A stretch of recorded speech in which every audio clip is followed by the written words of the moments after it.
তো বন্ধুরা, রাতের ভিডিওটা দুদিন ধরে আমি দিতে পারছি না। তার কারণ এক্সাম মানে খুব সামনে, আমার মেয়ের এক্সাম খুব সামনে। আর আমার ছেলে তো এক্সাম দিল, বুঝতে পারলে। মানে ওর এক্সামে আমি মানে আমার প্রাণ ওষ্ঠাগত। ওকে ওই ABCD ওই অ্যাপেল তারপরে ওই যে বল লেখাতে গিয়েই আমার একেবারে প্রাণ ওষ্ঠাগত। তো যাই হোক, ও কী লিখে এসেছে আমি বলতে পারবো না। আমি জিজ্ঞাসা করলাম, তুই কি লিখেছিস, সব কিছু ঠিকঠাক করে লিখেছিস তো? বলকে হ্যাঁ, সব পেরেছি। কিন্তু যেটা আমাদের লিখেছে ও অত বললো কাগজ। ও বলে কি, কাগজটা না ম্যাম দেয়নি আমাকে, কাগজটা ম্যাম রেখে দিয়েছে। বুঝতে পেরেছো? তাহলে ভাবো কি পরীক্ষা দিয়েছে, কি জানি আদেও কিছু লিখেছে কি লেখেনি, কিছুই তো বুঝতে পারছি না। যাই হোক, এই কদিন খুবই ব্যস্ত ছিলাম। ছেলের এক্সামটা শেষ হলো, মেয়ের এক্সামটা খুব সামনে। সেই জন্য বিকেলবেলা করে ওর খুব একটু অসুবিধা হচ্ছে আর কি, ভিডিওটা দিতে পারছি না। তো যাই হোক, দেখি আগামীকাল থেকে যদি পারি তাহলে দেবো। যেই সময়টাতে মেয়ে ছেলে দুজনেই টিউশন পড়ে বা বাড়িতে অন্য রুমে পড়তে বসে, সেই সময় যদি পারি তাহলে ভিডিও দেওয়ার চেষ্টা করব। তো এই মুহূর্তে আমি একটা কথা বলতে বসেছি এখানটা। একটা কথা বললে ভুল হবে, আমি বেশ কটা কথা নিয়ে কথা বলতে বসেছি। এটা হজবড় ল, মানে এটা হচপচ একটা হবে। হজবড় ল নিয়ে আমি কথা বলতে বসেছি। তো অবশ্যই এখানে তো সু থাকবেই, এখানে টিনা থাকবে, এখানে আদার্স কন্ট্রোভার্সি ক্রিয়েটাররাও থাকবে। তার আগে তোমাদের সবাইকে ওয়েলকাম করে নিই। Hello friends, welcome back to my channel. আশা করি তোমরা সবাই খুব ভালো আছো, সুস্থ আছো। আমি ভালো আছি এবং সুস্থ আছি।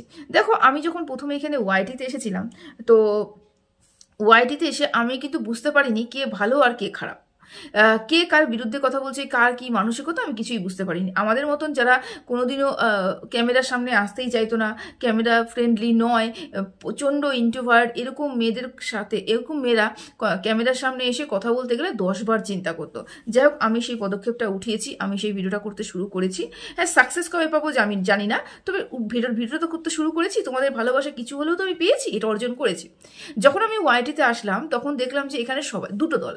একটা দল হচ্ছে অনিস দল, যেখানে হচ্ছে এই 3টা S, আর হচ্ছে ইসের মানে অন্যান্য কন্ট্রোভার্সি ক্রিয়েটাররা। একটা দলের মধ্যে রয়েছে রিম্পা, দীপ্তিদি, আরও অনেকেই ছিল, একজন একজন করে সবাই চলে গেছে। যে কাবেরী বলে, যে কাবেরীও ছিল, ও চলে গেছে। তারপরে হচ্ছে আগে সুলতা দিয়েও ভিডিও করতো, সে চলে গেছে। তারপরে তন্দ্রা ভিডিও করতো, সে চলে গেছে। এরকম অনেক কন্ট্রোভার্সি ক্রিয়েটার কিন্তু চলে গেছে। যারা যারা এখন বেঁচে রয়েছে তারা বেঁচে রয়েছে। তো সবার দুটো দল, ওই একটা অনিস দল আর এই দল, এই দুটো দলই কিন্তু ছিল। এই দুটো দলের মধ্যে কিন্তু হাড্ডাহাড্ডি লড়াই শুরু হয়েছিল। আমি যখন এসেছি তারা মোটামুটি 2 বছর ক্রস করে গেছে, আর আমি 2 বছর বাদে ওয়াইটিতে এসেছি এবং তাদেরকে দেখেছি, আগে দেখেছি এবং খুব ইন্টারেস্টিং লেগেছে ব্যাপারটা। সেই জন্য আমি কিন্তু এই কন্ট্রোভার্সির জন্য ঢুকে পড়েছি। কিন্তু বিশ্বাস করো, আমি ভাবতেও পারিনি, আমি কোনোদিনও কল্পনাও করতে পারিনি এই কন্ট্রোভার্সির জন্য সেই সময় যেরকম ছিল। শুধু ভাষাটা খারাপ ছিল, এটা ঠিক কথা, কিন্তু এতটা নোংরা ছিল না, এতটা নোংরা ছিল না কন্ট্রোভার্সি জোনটা। আজকে মানুষ ভাষা ঠিক করেছে, ঠিক আছে, কিন্তু ভীষণ পরিমাণে নোংরা হয়ে গেছে কন্ট্রোভার্সি জোনটা। শুধু কি কন্ট্রোভার্সি জোনের দোষ দিব? না না, পুরো ওয়াইটিতে একটা নোংরাতে ভরপুর হয়ে গেছে। মানে এখানে ব্যাপারটা কি হয়েছে বলো তো? ব্যাপারটা হচ্ছে কে কার আগে যাবে, কে কাকে ছিঁড়ে খেতে পারবে, এই ব্যাপারটা হয়েছে। তো এবার শুয়ের কথায় আসি। তো শু ওইখানে ছিল এবং শু যখন ওখান থেকে বেরিয়ে আসলো, আমরা কিন্তু অনেক কজন শুয়ের পাশে দাঁড়িয়েছিলাম। এবার বক্তব্য হলো, দেখো শু তো আমার চিরশত্রু নয়, বা শুকে নিয়ে আমার কোনো জেলেসি বা সহ্য করতে পারছি না, প্রচণ্ড ইয়ে করছি সেটাও নয়। সেরকমই এদিকে আমার সঞ্জয়কে নিয়েও নয়, সেদিকে কিমাকে নিয়েও নয়, কেউই আমার জাতশত্রু নয়। এখানে শুধুমাত্র কন্টেন্টের জন্য একে কন্টেন্ট করে ওকে কন্টেন্ট করে, কন্টেন্টের জন্য কিন্তু আলোচনা হয়। তবে আমি মনে করি এই মুহূর্তে কন্ট্রোভার্সি ক্রিয়েটারকে নিয়ে, আমি ব্লগিং যারা করছে মানে ব্লগারদের নিয়ে আমি কন্ট্রোভার্সি করবো। কন্ট্রোভার্সি ক্রিয়েটারদের নিয়ে আমার কন্ট্রোভার্সি করতে বিন্দুমাত্র ভালো লাগছে না, এটা তোমাদেরকে জানিয়ে রাখলাম। খুব তাড়াতাড়ি কিন্তু আমি কন্ট্রোভার্সির জন্য ব্লগারদের নিয়ে ভিডিও নিয়ে আসবো আর কি। আমার ভালো লাগছে না কন্ট্রোভার্সি ক্রিয়েটারদের। এইবার বক্তব্য হলো যে শু যেখানে সবার মাঝখানে ছিল, যেখানে একটা দলে ছিল, হঠাৎ করে দল থেকে বেরিয়ে আসলো। দল থেকে বেরিয়ে আসার পরে এমন কি হলো যে ওই দলের প্রত্যেকটা মানুষ শুকে অপছন্দ করতে শুরু করলো। আচ্ছা, শুধু শু যে সঞ্জয়ের কাছে খারাপ হয়েছে এমন নয়, কিন্তু সঞ্জয় শুয়ের কাছে খারাপ হয়েছে এমন নয়, কিন্তু যদি দুজনের মধ্যে রেষারেষি চলতো, ব্যাপারটা কিন্তু আলাদা ছিল। তাহলে ভাবতাম দুজনের মধ্যে একটা কথা মানে মতবিরোধ হচ্ছে, মত মিলছে না, তা সেই জন্য গন্ডগোলটা লাগছে। কিন্তু ব্যাপারটা ওটা নয়। ব্যাপারটা হচ্ছে ওই পাশে যে কয়জনই মানুষ ছিল, প্রত্যেকটা মানুষ সেম কথা বলছে যে শু তার নিজের স্বার্থ ছাড়া কিচ্ছু বোঝে না। শু ওইখানেই যায় যেখান থেকে ওর স্বার্থ সিদ্ধি হবে। এই কথাগুলো প্রত্যেকটা মানুষ বলছে। একটা মানুষ ভুল বলতে পারে, দুটো মানুষ ভুল বলতে পারে, 3টে মানুষ ভুল বলতে পারে, প্রত্যেকটা মানুষ ভুল বলবে? বলবে না তো। তার মানে ধরে নিতে হবে এই মানুষগুলো যেটা বলছে সেটা যদি সম্পূর্ণটাও সঠিক না হয়, তার 70% কিন্তু সত্যি, 30% মিথ্যে হলেও হতে পারে। কিন্তু আমি মনে করছি যে যতটুকু আমি সুকে চিনেছি, ওরা কিন্তু কোনো খারাপ কথা বলছে না।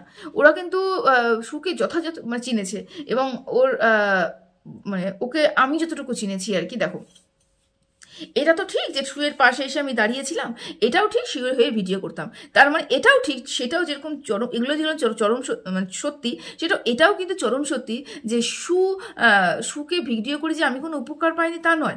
হ্যাঁ, আমি যদি সে সময় সুকে নিয়ে ভিডিও না করতাম, তার থেকে অনেক বেশি উপকার আমি কিন্তু লাভবান হতাম যদি শুয়ের বিপরীত পক্ষে যেতাম। কিন্তু আমি শুয়ের পাশে দাঁড়িয়েছি, আমি কিন্তু সেই মুহূর্তে ধর্মস্থ বলছি, সেই মুহূর্তে আমি এই আশাটা করিনি যে সু আমাকে কমিউনিটি দেবে, সু আমাকে সবার সাথে পরিচয় করিয়ে দেবে, এগুলো আমি কল্পনাও কোনোদিন ভাবিনি। আমার মনে হয়েছে আমি সুকে নিয়ে ভিডিও করেছি। আমি জানতামই না কমিউনিটি দিলে পরে ভিউজ বাড়ে, কমিউনিটি দিলে পরে তোমার সাবস্ক্রাইবার বাড়ে, এগুলো কিছু ধ্যান ধারণাই ছিল না। জাস্ট নতুন নতুন এসেছি এবং সুয়ের সম্বন্ধে অবগত ছিলাম, অতটা অবগত ছিলাম না।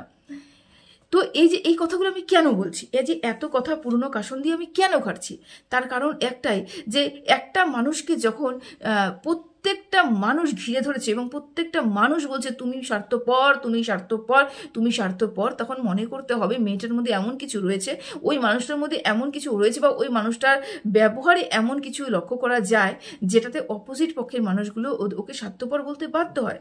এবার থাকলো আমি যখন ওদেরকে দেখতাম এবার ভাবতাম যে একটা মানুষ বলতে পারে, সঞ্জয় হয়তো বলতে পারে, কিন্তু এখানে টুনান মামের মুন্দিও বলতে পারবে না, সুরতা দিয়ে বলবে না, মিলি বলবে না, এরকম কেউই বলবে না। কিন্তু প্রত্যেকটা মানুষ যখন বলছে তার মানে হচ্ছে মিলি মিন্স মিলি চ্যাটার্জি।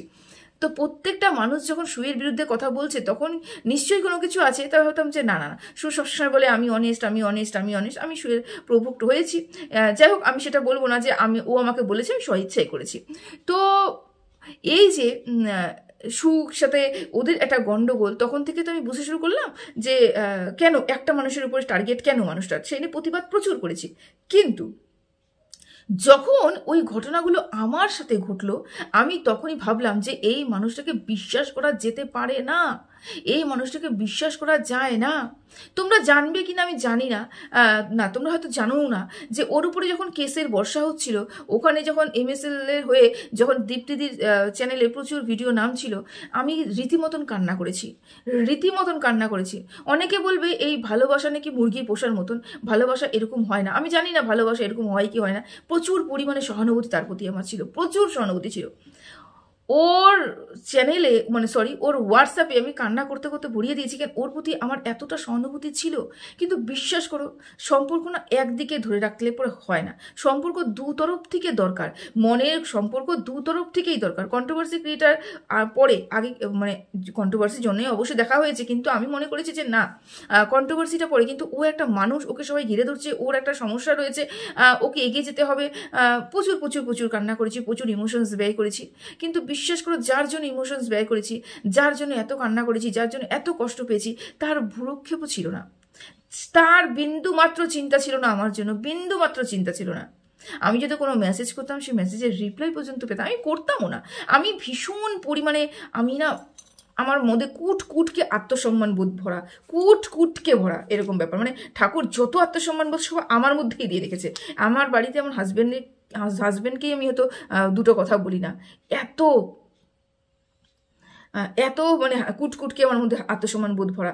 তো এই কারণে আমি বেশি করতাম না। কিন্তু যখন কোনো সমস্যা হতো বা বলতাম যে খুব কষ্ট হচ্ছে, ওকে নিয়ে সবাই এত নেগেটিভিটি, এখনো নেগেটিভিটি ছড়াচ্ছে, কেন ছড়াচ্ছে, তোমাকে নিয়ে এত খারাপ কথা বলছে, সঞ্জয় তোমাকে নিয়ে এত কেন খারাপ কথা বলছে, এগুলো বলে যখন আমি আমার ইমোশনসটা ব্যয় করছিলাম, তখন সেই ইমোশনসের উপরে পাড় দিয়ে দাঁড়িয়ে থেকে ভেতরে ভেতরে সঞ্জয়ের সাথে যোগাযোগ করেছিল। আমি যখন বলেছিলাম তুমি তোমার বিরুদ্ধে কথা বলতে গেলে আমি চ্যানেল ছেড়ে দেবো, আমি তোমার বিরুদ্ধে কথা বলতে পারবো না, এতটাই তোমাকে আমি ভালোবাসি, তারপর যখন 2 মাস আমি চ্যানেলে ভিডিওই দিইনি, ওই মানুষটা একবারও খোঁজ নিয়ে দেখেনি যে মানুষটা রয়েছে। আচ্ছা মনে করো আমি টাকা পেয়েছি, ওকে ভিডিও করে আমাকে ইউটিউব টাকা দিয়েছে এবং টাকার স্বার্থে করেছি, কিন্তু মানুষ তো মানবিকতার খাতিরও একটা খোঁজ নেয়, মানুষ তো মানবিকতার জন্য একটা খোঁজ নেয় যে বাবা এই মানুষটা আমার হয়ে এত ভিডিও করতো, এখন না হলে মানুষটা আমার হয়ে ভিডিও করছে না, বা মানুষটা আমার হয়ে এত কষ্ট পেত, ও আমার ব্যথায় ব্যথিত হতো, তাহলে মানুষটা ভালো আছে, ঠিক আছে, খারাপ আছে, মরে যায়নি তো, বেঁচে আছে তো, একবার খোঁজ করি। একবার একটা মেসেজ করে দেখি, কোনো দিন পাইনি। আমি ইমোশনসটা ব্যয় করে গেছি কিন্তু ওই তরফ থেকে কিচ্ছু পাইনি। এমন অনেক প্রমাণ পেয়েছি যেখানে দর্শকদের মিথ্যে কথা বলা হচ্ছে, এমন অনেক প্রমাণ পেয়েছি যেখানে দর্শকদের ঠকানো হচ্ছে, তারপরেও নির্দ্বিধায় ওর দর্শকদের ঠকিয়ে গেছে এবং আমি একদম চুপ করেছিলাম, একদম চুপ করেছিলাম। তারপরে আস্তে আস্তে আস্তে আস্তে নিজেকে রিকভারি করেছি এবং চ্যানেলটা খুলেছি। আমি এতগুলো কথা কেন বলছি? তার কারণ কারোর শখ নেই সুকে নিয়ে নেগেটিভ ভিডিও করার, কারোর জাতিগত শত্রুতা সুয়ের সাথে নেই, কিন্তু ওই পার্সনটা এমনই একটা পার্সন যে কারোর কোনোদিনও হয়নি। ওই পার্সনটা শুধুমাত্র সহানুভূতির নামে সহানুভূতি দেখায় দর্শকদের, ওর মধ্যে সহানুভূতির সব পর্যন্ত নেই। এই কারণেই এই কথাগুলো বলতে বসলাম যে ওই মানুষটার পেছনে কেন সবাই হাত ধুয়ে পড়ে রয়েছে। ওর দর্শকরা বলে তোমার পেছনে কেন হাত ধুয়ে পড়ে রয়েছে, তুমি সৎ তাই জন্য হাত ধুয়ে পড়েছে, তোমার ভিউজ হয় সেই জন্য হাত ধুয়ে পড়ে রয়েছে, তোমাকে দেখে সবাই হিংসে করছে ওই জন্য হাত ধুয়ে পড়েছে। না, কেউ কাউকে দেখে হিংসে করে না। কি আছে ওর মধ্যে ও যে হিংসে করবে? কি আছে বলো তো ওর মধ্যে? এমন কি আছে? ঠাকুর না করুক, নজর ইজ রিয়েল। আমার নজর ভীষণ ভয় লাগে, যদি ঠাকুর রক্ষা করুক যেন নজর না লাগে। বলো তো ওর মধ্যে কি রয়েছে যেটা থেকে মানুষ হিংসে করবে? হ্যাঁ, চ্যানেলের ভিউজ, চ্যানেলের ইনকাম। যদি আজকে এই ইউটিউবটা বন্ধ হয়ে যায় তাহলে কি কালকে ওর এই ইনকামটা থাকবে? আজকে ইউটিউব থাকার পরেও ও চ্যানেলে যদি ভিউজ না হয় তাহলে কি ও এত টাকা ইনকাম করতে পারবে? এত ঠাটবাট ওর চলবে? তাহলে কি আছে ওকে দেখে আমরা হিংসে করব? আমি কেন হিংসে করতে যাবো ওকে দেখে? ঠাকুরের আশীর্বাদে আমার ভরা পুরা সংসার রয়েছে। ঠাকুরের আশীর্বাদে আমার যদি ওয়াইটিটা বন্ধ হয়ে যাবে, আমার এই ক্ষমতার রয়েছে, এই দক্ষতার রয়েছে, বা আমি একটা জায়গায় কাজ করি যেখান থেকে আমার মান্থলি ইনকাম আসে, আমার এটার উপরে নির্ভর করতে হয় না, তাহলে কেন আমি ওর উপরে হিংসে করব? তাহলে কেন আমি মিথ্যে মিথ্যে ওকে ব্লেম দেব? কেন ওর উপরে চড়াও হব? কেনই বা ওকে স্বার্থপর বলবো? যে দর্শকরা বলছে ওকে সবাই মিলে ছিঁড়ে খাচ্ছে, তারা জানো না, তারা ওর সাথে মেশোনি। যারা যারা ওর সাথে মিশেছে তারা প্রত্যেকেই ওর কাছ থেকে ছেড়ে চলে গেছে। জয়িতাদির কথা ভেবেছো? জয়িতাদি তার চ্যানেল তো দূরেই থাক, ওর জয়িতাদির নিজের চাকরিটা পর্যন্ত খুইয়ে দিয়েছিল ওই বাচ্চাটাকে রাখার জন্য। সেই জয়িতাদির সাথেও বেইমানি করেছে। যে প্রত্যেকটা সম্পর্কর সাথে বেইমানি করে, যে সম্পর্কর মানে বোঝে না, তাহলে তার কপালে এটা থাকবে না? এটা তো হবার কথা, এটা হওয়ার কথা। কেউ চিরশত্রু নয় এখানটায়, কেউ কাউকে চিনতো না, ব্যবহারে সবাই সবাইকে চিনেছে। এখানে সবাইকে মিথ্যে কথা বলছে, সবাই মিন্স দর্শকদের ঠকাচ্ছে, দর্শকদের মিথ্যে কথা বলছে এবং বলছে আমি সব সত্যি বলি, আমি সব সত্যি বলি, আমি সব সত্যি বলি। না না, অনেক জায়গায় অনেক মিথ্যে রয়েছে। দর্শকদের ইমোশনস নিয়ে খেলার জন্য অনেক ইমোশনস রয়েছে, অনেক প্ল্যাটিং রয়েছে। এমনি এই কথাগুলো বলতে বসলাম না, আজকে অনেক কিছু ভাবছিলাম, ভাবতে ভাবলাম যে এই ব্যাপারটা নিয়ে একটু আলোচনা করি। যে দর্শকরা ভাবছে আমরা মানে সুয়ের পিছনে হাত ধুয়ে পড়ে রয়েছি, সুকে আমরা হিংসা করি বলে। ওরা মেশেনি তো, ওরা মেশেনি, সেজন্য ওরা জানবে না যে ওর সাথে মিশেছে সেই মানুষটা জানবে যে ও কতটা নিজের স্বার্থ বোঝে, ওরা জানবে। আমি বললাম না আমি সুয়ের চিরশত্রু নই, আর যেই মানুষটাকে একবার মানুষের প্রতি আমার সহানুভূতি জেগেছে তাকে নিয়ে নোংরা কথা তো আমি কমপক্ষে বলতেই পারবো না। আমি যদি চাইতাম সুর সাথে শত্রুতা করতে, আমি ওকে মাতালি বলে ডাকতে পারতাম। ওর সাথে শত্রুতা, ওকে বদনাম করতে চাইতাম, ওকে নিয়ে নোংরা কথা বলতে চাইতাম, ওকে সোশ্যাল মিডিয়াতে শেষ করতে চাইতাম, তাকে বারংবার তোকে মাতালি, বর বেচুনি, আরও মানুষের নোংরা কথা বলে ডাকে, ভাগনা ড্যাশ। আমি এগুলো কিচ্ছু উচ্চারণ করি না, কারণ আমি ওকে ডিফেম করতেই চাইনি, আমি কোনোদিন ওকে ডিফেম করতে চাইনি। আজকে ওর বিরুদ্ধে দাঁড়িয়ে আছি তার কারণ ও কাউকে ধরে রাখতে জানেনি, ও কাউকে ধরে রাখতে পারেনি, এই জন্যই আজকে সবাই ওর বিপরীতে। বুঝতে পেরেছো? কেউ শত্রু নয় এখানটায়, কেউ স্বইচ্ছা এখানে কিছু করছে না, সবার পিছনে দোষ রয়েছে, কিন্তু স্বার্থপরতা করেছে। অন্যান্যরা যা করেছে তার থেকে অনেক বেশি করেছে, সেজন্য সুকে বেশি শুনতে হয়। এটা হিংসে নয়। আশা করি তোমাদেরকে বোঝাতে পারলাম। যে দর্শকরা এই কমেন্টগুলো করছো, সেই দর্শকরা যদি ওর সাথে মেশো, আর যেদিন দেখবে যে তুমি ওর সাথে একটু বেশি মিশে ফেলছো, তুমি ওকে একটু বেশি বিরক্ত করে ফেলছো, সেদিনকে তোমাকেও ছেড়ে ফেলবে। সেদিন তোমার কথা ও পাত্তা দেবে না, তোমাকে একদম দুধের থেকে মাছি যেরকম তুলে ফেলে ঠিক সেরকম মাছির মতন তুলে ফেলে দেবে। তোমার হদিশও তুমি পাবে না। সোনালী দিভাইয়ের কথা মনে রয়েছে? সোনালী দিভাই কি করেছে আমরা নিজে দেখেছি। মিটআপে গিয়ে সেই মিটআপে ভাবলাম ওরে বাবা, এই মিটআপে এত বড় লাইনের মধ্যে দাঁড়িয়ে কিভাবে পূজা দেওয়া সম্ভব? সোনালী দিভাই সেখানে দাঁড়িয়ে পুজো দিয়েছে। দিয়ে প্রসাদ পর্যন্ত নিয়ে এসেছে, ওর জন্মদিনে সোনালি দি ভাই প্রসাদ নিয়ে এসেছে, ওর জন্মদিনে সোনালি দি ওকে ধরে কাঁদছে কাঁদছে কাঁদছে আর কাঁদছে, ইমোশনস ভরপুর ভালোবাসা সব কিছু দেখতে পাচ্ছে, নিঃস্বার্থ ভালোবাসা দেখতে পাচ্ছি। অথচ সেই মানুষটা দেওয়ার উপহার তার বাড়িতে ঠাঁই হয়নি, আর সেই মানুষটাকে পাগল বলে আখ্যায়িত করতে ওর একবারও জিভ ঠোঁট বুক কিচ্ছু কাঁপেনি। যেই দর্শক এত ভালোবাসা দিয়েছে, নিঃস্বার্থ ভালোবাসা দিয়েছে, সেই দর্শককে যে বিক্রি করতে পারে, তাহলে তুমি ভাবছো কি তোমাদেরকে বিক্রি করবে না? শুধু ওকে ইউজ করো, শুধু ওকে বলো, ওর বিরুদ্ধে কথা বলো, দুই একটা কথা বলো, তোমরা ভালোবাসার ভিউয়ার যতই হয়ে থাকো তোমাদের লাথি মেরে দাঁড়াবে। এটা শু, যেখানে স্বার্থ সেখানে শু। আশা করি বুঝাতে পারলাম। তো চলো ভিডিওটা এখানে শেষ করলাম। সবাই ভালো থেকো, সুস্থ থেকো, টাটা।